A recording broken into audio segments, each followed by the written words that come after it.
Singapore, quốc đảo nhỏ bé nhưng đầy sức sống, nơi giao thoa giữa truyền thống và hiện đại. Trong video hôm nay, mọi người hãy cùng gia đình Ellie Nhung đi khám phá 3 điểm đến thú vị và độc đáo giữa lòng thành phố. Từ một quán bar nổi tiếng mang tên Potato Head đến một ngôi chùa linh thiêng lưu giữ xá lợi Giang Phật. Và kết thúc hành trình ẩm thực tại Maxwell Food Center, thiên đường ăn uống giá rẻ và vô cùng ngon miệng. Địa điểm đầu tiên của ngày hôm nay của chúng ta đó chính là Potato Head. Đó chính là một quán bar nổi tiếng được xây dựng từ năm 1939, nằm ở trong khu Chinatown.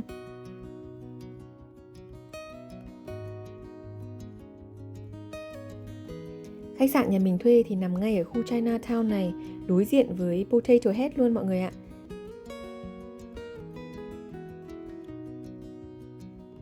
Mình thấy thuê khách sạn ở khu này khá là tiện vì vừa ở trung tâm này mà đi đến đâu thì cũng không có quá xa. Nhưng mà điểm trừ ở cái khu này ấy, là những quán bar ở đây ngày thường thì là họ sẽ mở nhạc đến tận 12 giờ đêm và cuối tuần thì mở nhạc đến tận 2 giờ sáng lận. Nên là những ai cũng đi với con nhỏ như nhà mình thì mình khuyên là không nên thuê ở khách sạn này mà là thuê khách sạn nào đó ở quanh khu Chinatown này thôi.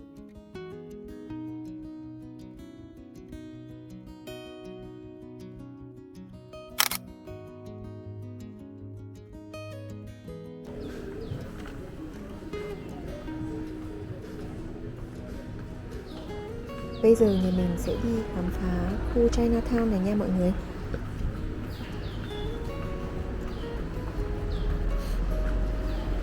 Mình thấy quanh đây có rất nhiều các quán cà phê và nhà hàng ăn nhỏ xinh.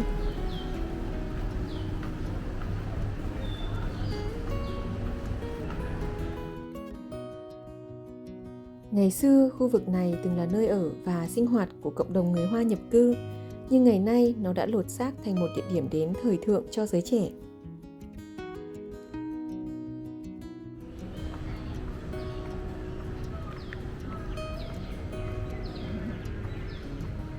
Đi giữa những dãy shop house cổ với mặt tiền đầy màu sắc, bạn sẽ gặp đủ mọi thứ, từ quán cà phê rang xay tại chỗ, tiệm cocktail ẩn mình, gallery nghệ thuật nhỏ xinh, cho đến những quán ăn Michelin bình dân nhưng cực kỳ chất lượng.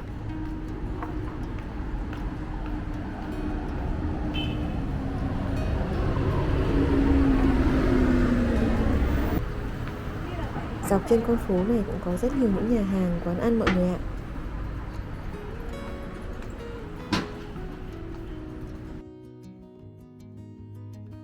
Còn phía bên kia đường là bến tàu điện ngầm Maxwell.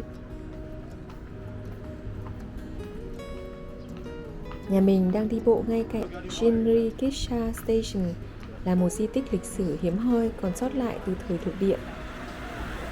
Vào cuối thế kỷ thứ 19, đây từng là nơi đăng ký và điều phối hoạt động của hàng trăm chiếc xe kéo chở khách, phương tiện giao thông phổ biến ở Singapore khi đó. Ngày nay, tòa nhà đã được cải tạo lại thành khu thương mại với quán cà phê, bar và văn phòng, nhưng nó vẫn giữ nguyên nét kiến trúc thuộc địa với gạch đỏ, cửa chớp trắng và phần mái cong độc đáo, tạo nên một điểm nhấn rất riêng giữa lòng phố cổ. Phía bên kia là Maxwell Food Center, chỗ đấy buổi chiều tối nay nhà mình sẽ qua và ăn thử ở đấy nha.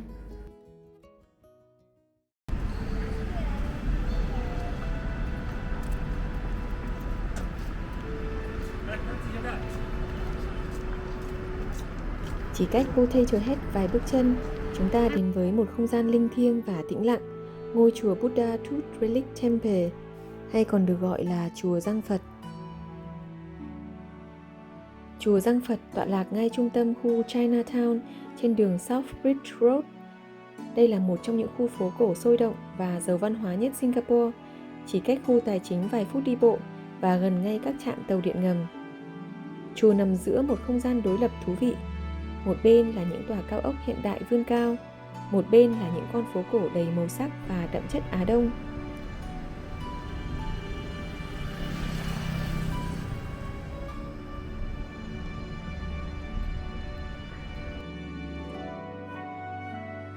Chính sự giao thoa giữa truyền thống và hiện đại ấy khiến cho chùa Giang Phật trở thành một địa điểm đến không thể bỏ qua, vì vừa dễ tiếp cận, vừa mang đậm chiều sâu văn hóa.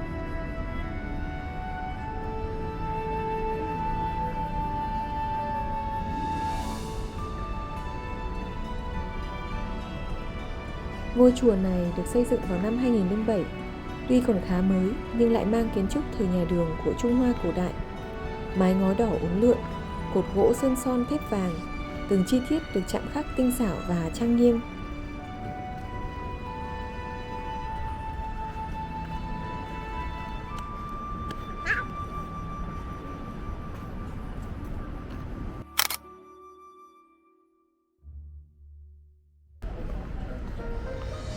Điểm đặc biệt và cũng là linh hồn của ngôi chùa chính là xá lợi răng Phật, được cho là di vật thật sự của Đức Phật Thích Ca Mâu Ni, được cất giữ trong một bảo tháp bằng vàng nặng hơn 300 cân ở tầng cao nhất.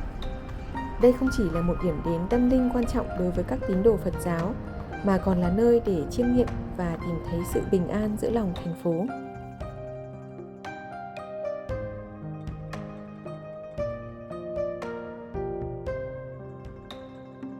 Ngoài khu thờ chính, chùa còn có một bảo tàng Phật giáo, nơi trưng bày hàng trăm hiện vật quý giá từ khắp châu Á như tượng cổ, kinh Phật, thư pháp và nhiều di sản văn hóa tâm linh khác.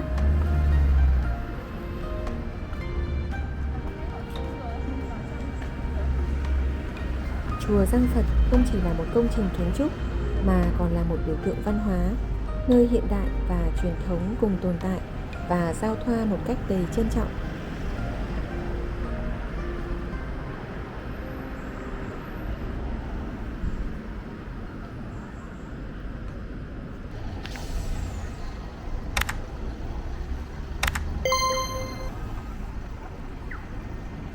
Bây giờ nhà mình sẽ đi sang đường để đi đến khu ẩm thực Maxwell Food Center, nằm ngay đối diện của chùa Răng Phật nha mọi người.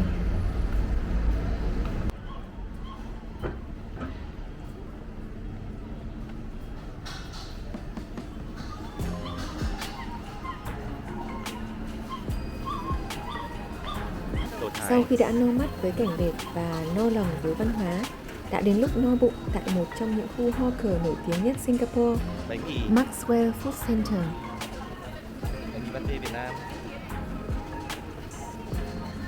Nhà mình sẽ quay chi tiết những gian hàng ở khu ẩm thực này để cho mọi người tham khảo nha.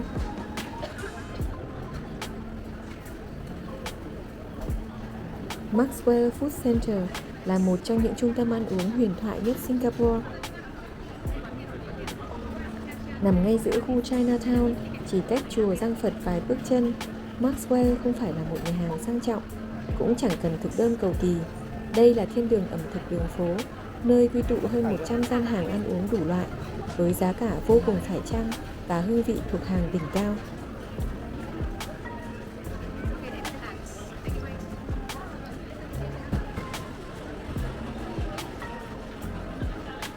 Maxwell Food Center có từ những năm 1950 và đến nay vẫn luôn nằm trong danh sách phải ghé thăm của bất kỳ tín đồ ẩm thực nào khi đến Singapore.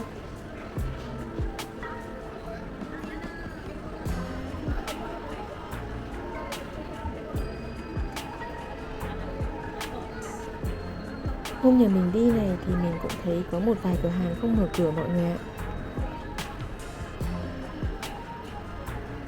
Nhà mình đã chuẩn bị đi hết dãy hàng thứ nhất của khu ẩm thực Maxwell này. Tổng cộng trong khu ẩm thực này thì có 3 dãy hàng nha mọi người.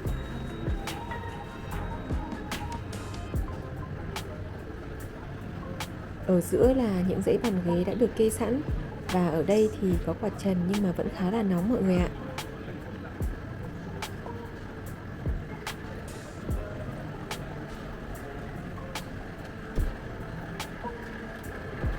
Diện tích không quá rộng, chỉ khoảng một sân bóng đá, nhưng sức chứa lên đến hàng trăm người. Từ sáng sớm đến tối khuya, nơi đây luôn tấp nập những khách địa phương lẫn du khách quốc tế.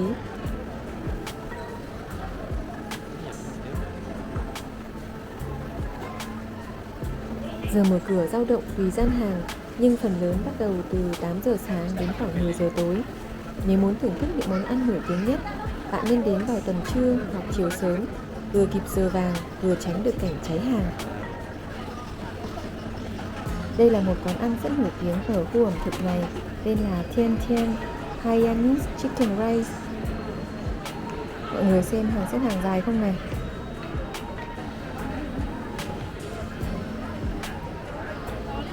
Nhắc đến Maxwell, Không thể không nhắc đến cơm gà Hải Nam Chen Chen, một trong những quầy hàng cơm gà nổi tiếng nhất Singapore.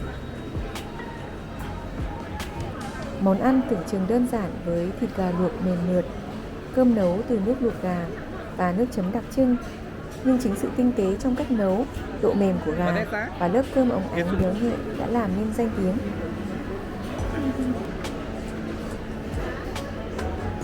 Và nhà mình cũng mua đồ uống ở cửa hàng này, cách cửa hàng cơm gà Hải Nam một vài hàng thôi. Nhà mình mua một cốc nước dừa và một cốc nước mía.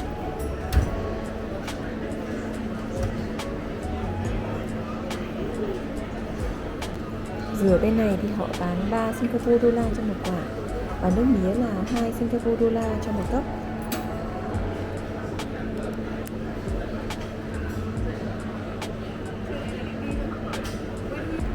Đây, và suất cơm gà Hải Nam của nhà mình đã xong.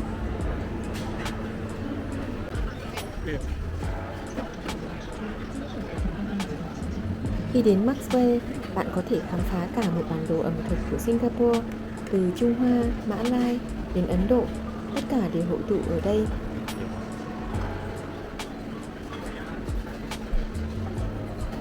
Và ở trong Maxwell này là phong cách tự phục vụ nha mọi người.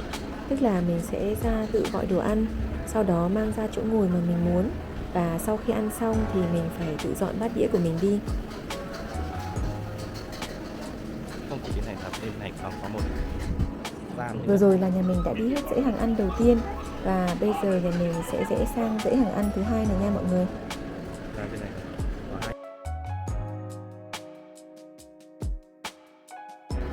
Một trong những lý do khiến Maxwell Food Center được yêu thích là giá cả cực kỳ hợp lý. Trong khi ăn ở nhà hàng có thể tốn 20 đến 30 Singapore đô la cho một bữa, thì tại đây bạn chỉ cần khoảng 5 đến 8 Singapore đô la cho một món chính, cộng thêm 2 đến 3 Singapore đô la cho thức uống hoặc tráng miệng. Một bữa no nê chỉ dưới 10 đô. Nếu được chọn một món ở Maxwell Food Center, mọi người sẽ chọn món nào? Hãy bình luận cho mình biết với nhé. Chỗ ngồi trong này cũng rất là nhiều, nhưng mà chỉ mỗi tội là mặc dù là có quạt, nhưng mà mình vẫn thấy là trong này hơi nóng với cả hơi bí.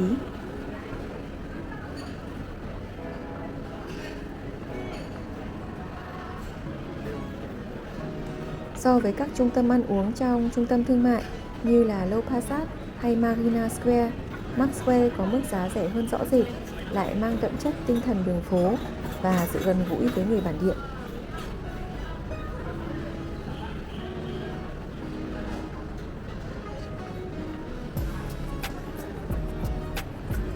Rồi, thế là nhà mình đã đi hết cái dãy thứ hai này nha. Và phía bên tay phải này là dãy hàng ăn cuối cùng, dãy thứ 3.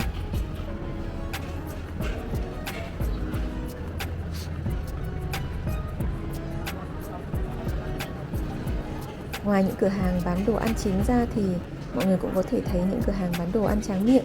Mọi người có thể thử tàu hũ nước đường ngọt thanh hoặc là thạch mát lạnh.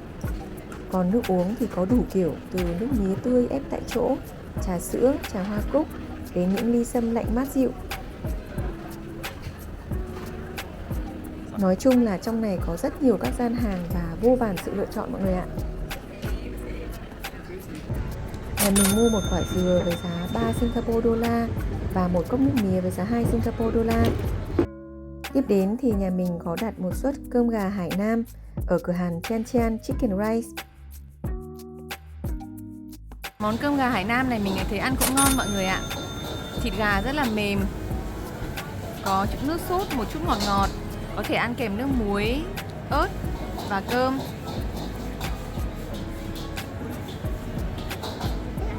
Nói chung cũng đáng để thử khi mà các bạn đến đây.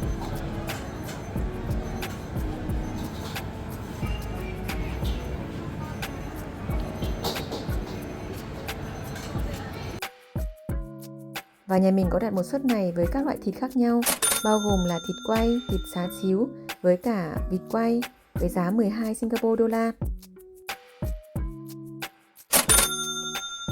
Và đây là một suất tàu phớ ở bên này nha mọi người, với giá 2 Singapore đô la. Và nhà mình đặt thêm cả sữa đậu nành với xương sáo với giá 2,8 Singapore đô la.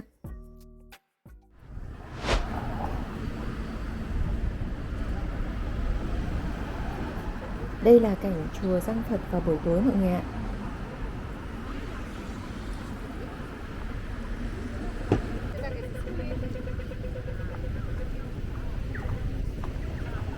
Tiếp đến thì nhà mình sẽ đi sang đường và ngay bên cạnh chùa Giang Phật sẽ có một cái chợ đêm Chinatown.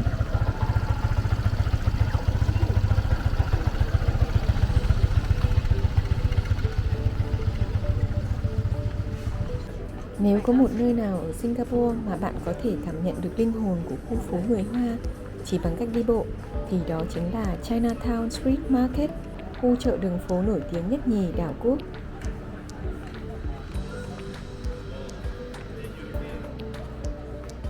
Khu chợ này là một mê cung đầy màu sắc của văn hóa, ẩm thực và cuộc sống địa phương. Mỗi bước chân ở đây là một trải nghiệm, một bất ngờ nhỏ.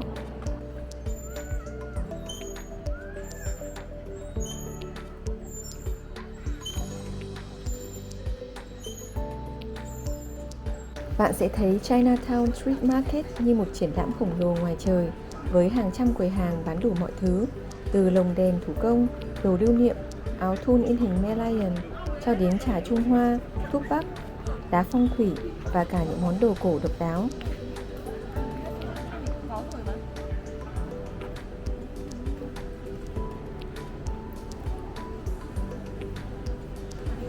Chinatown Street Market không chỉ có đồ lưu niệm mà còn là một điểm đến lý tưởng cho các tín đồ ẩm thực đường phố. Ở đây, mọi người có thể thưởng thức vô vàn món ăn đặc trưng như dim sum hấp tại chỗ, xiên thịt nướng sa tế, bánh bao nhân thịt, bánh nướng trứng và cả kẹo kéo kiểu Trung Hoa, nơi nghệ nhân vừa biểu diễn vừa nặn kẹo thành hình con vật.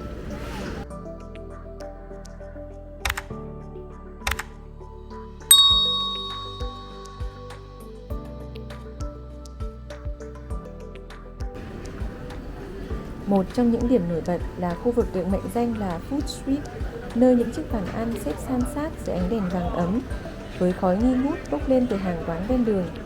Ngồi ở đây, mọi người sẽ cảm thấy như đang ở giữa một buổi tối chợ đêm ở Quảng Châu hay là Hồng Kông, nhưng thực chất là ngay giữa Singapore hiện đại.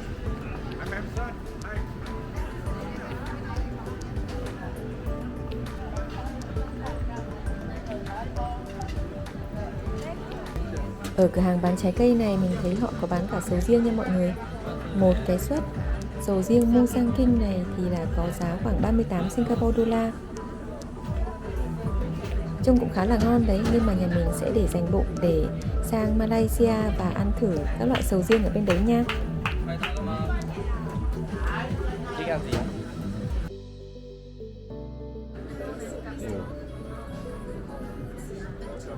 Khu chợ Chinatown Street Market này tổng cộng dài gần 200 mét với hơn 200 gian hàng bày bán từ đồ lưu niệm, quà tặng thủ công, trà, thuốc bắc, trang sức cho đến quần áo, đồ cổ và vô số món đồ độc đáo mang đậm nét văn hóa Hoa.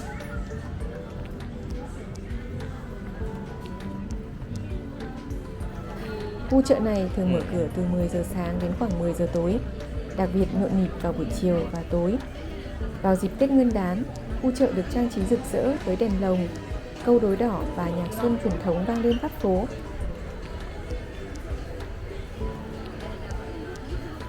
Ở cửa hàng này mình cũng thấy có bán sầu riêng này và có vẻ là rẻ hơn cửa hàng lúc trước một chút.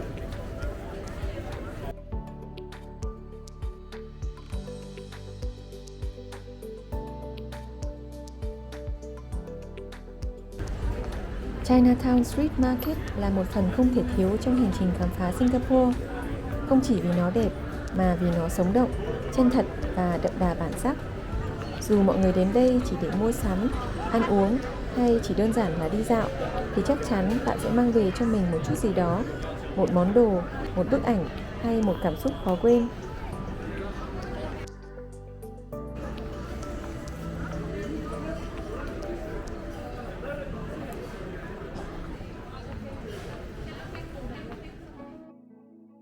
Trên đường đi về thì nhà mình có đi qua cái đền Sri Mariamman này. Giữa khu phố đầy sắc đỏ và nét văn hóa Trung Hoa, mọi người có thể bắt gặp một công trình rực rỡ sắc màu Ấn Độ. Đó chính là Sri Mariamman Temple, ngôi đền Hindu cổ nhất tại Singapore, được xây dựng từ năm 1827. Ngôi đền nổi bật với tháp nhiều tầng, được trang trí bằng hàng trăm bức tượng thần linh Hindu. Mỗi chi tiết đều mang ý nghĩa tâm linh sâu sắc. Đây là nơi thờ nữ thần Mariamman, vị thần bảo hộ khỏi bệnh tật và dịch bệnh.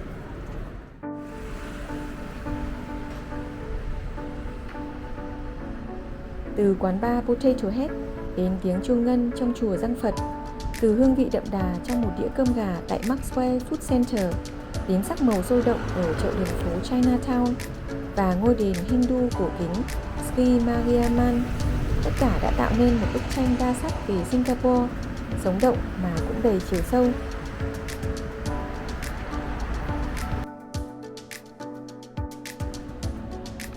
Chinatown không chỉ là nơi để ăn uống, mua sắm hay chụp ảnh đẹp, mà hơn hết đó là nơi ta cảm nhận được tinh thần Singapore rõ ràng nhất. Sự giao thoa giữa các nền văn hóa, giữa cái cũ và cái mới, giữa nhịp sống hối hả và những khoảnh khắc rất dỗi bình yên. Mọi người thích địa điểm nào nhất trong khu Chinatown Singapore? Hãy để lại bình luận phía bên dưới nhé! Cảm ơn mọi người đã đồng hành trong chuyến khám phá hôm nay. Nếu mọi người thấy video này hữu ích, đừng quên ấn nút thích, chia sẻ và đăng ký kênh để cùng mình tiếp tục hành trình khám phá những điều thú vị ở khắp nơi trên thế giới. Hẹn gặp mọi người ở video tiếp theo.